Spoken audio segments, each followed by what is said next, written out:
program studi akuntansi perpajakan. Nah, pada video kali ini saya akan menjelaskan terkait bahwa pajak itu gampang loh. Baik, simak berikut videonya. Baik, langsung saja ke pembahasan yang pertama, yaitu apa sih pajak?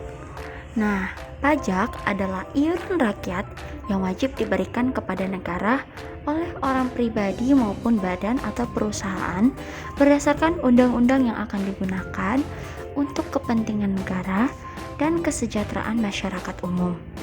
Dan bisa pula disimpulkan bahwa pemasukan suatu negara diambil dari pajak yang dibayarkan oleh wajib pajak orang pribadi atau badan usaha.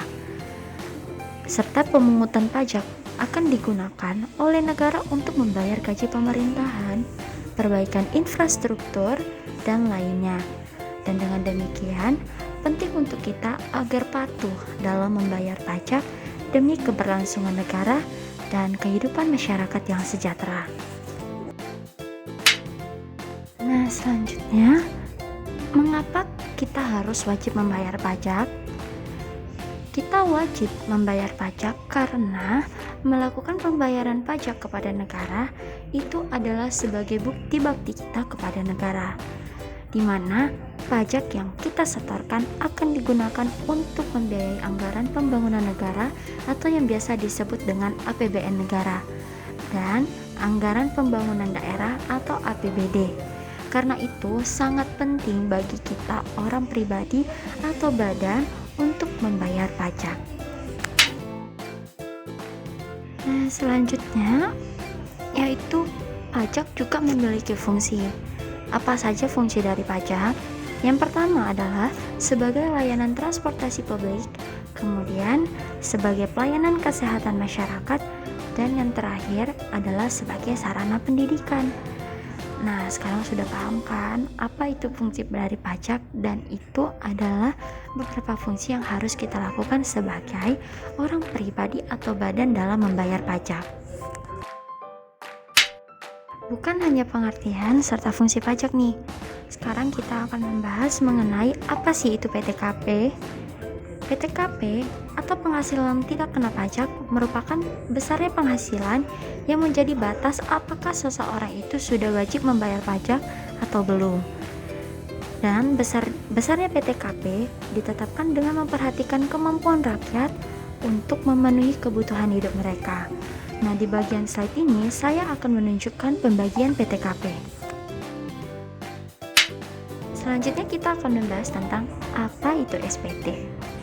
Nah, SPT atau surat pemberitahuan tahunan adalah surat yang oleh wajib pajak digunakan untuk melaporkan penghitungan dan pembayaran pajak, objek pajak atau bukan objek pajak, dan harta atau kewajiban menurut peraturan perundang-undangan perpajakan.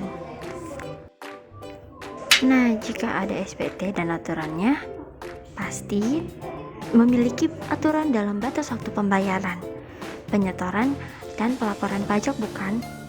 Nah, untuk itu di slide ini kita akan membahas yaitu peraturan dalam pembayaran SPT. Yang pertama, SPT tahunan wajib pajak orang pribadi atau WPOP, batas waktu penyampaian SPT ini paling lama 3 bulan setelah akhir tahun pajak.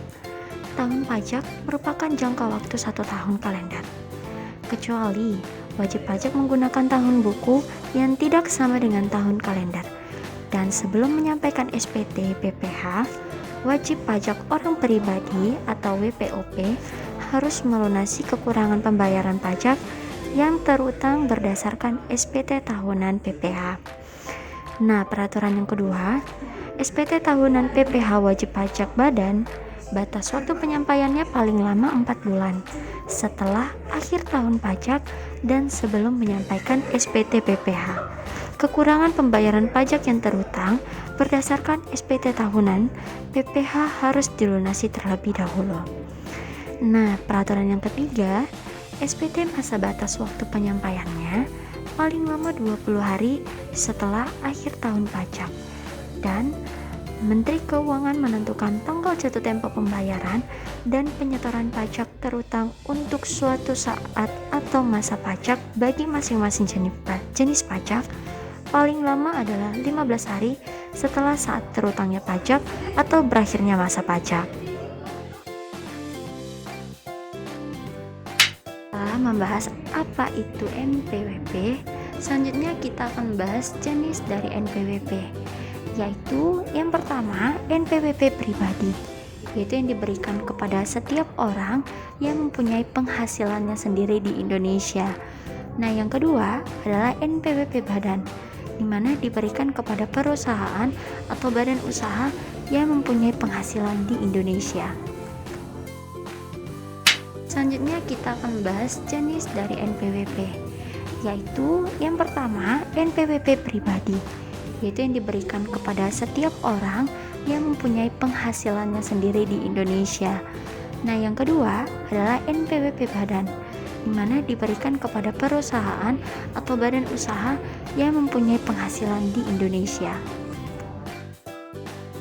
Nah, pada slide yang terakhir ini, saya akan menjelaskan mengenai fungsi dari NPWP. Apa sih fungsi dari NPWP? Fungsi dari NPWP yaitu sebagai kode unik yang selalu digunakan dalam setiap urusan perpajakan, yang membuat data perpajakan kita tidak akan terukur dengan wajib pajak lainnya. Dan apa jadinya bila biaya pajak yang kita bayar ternyata lebih bayar? Sudah pasti kan kita berharap uang tersebut bisa kembali. Namun secara sederhana, inilah yang disebut dengan restitusi pajak. Untuk mengurus restitusi tersebut, syarat utamanya adalah menunjukkan NPWP. Baik, sekian penjelasan dari saya mengenai pajak itu gampang loh. Apabila ada kesalahan kata, saya mohon maaf, dan atas perhatiannya saya ucapkan terima kasih.